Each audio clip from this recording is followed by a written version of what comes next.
Така, новото видео. Тук си нагласих лампата, така на средно. Показвам ви моите мини подаръчета, няма да ви показвам голямите. Първо започвам с ето този гланц, който е на някакво момиче. Има колотодържателче на него, което е на обувка, не е точно на Nike. Като цяло аз като си сложа от него и то ми става оранжева устата, не знам как. И тук имам един гланц, който е ментов гланц. Така. А тук имам една раничка, която пише на нея Rainbow. И вътре има всякакви такива.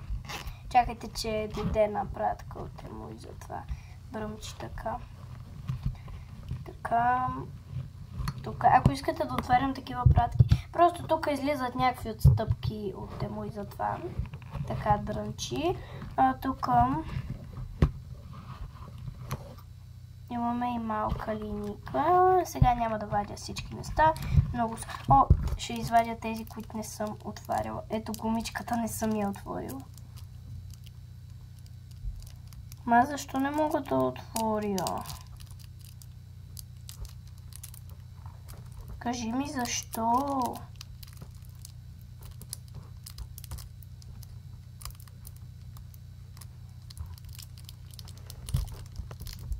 Добре, някой друг път ще се мълча. Към. Имам и слушалки, които ми купиха. Да ви покажа. Ето пак пратка.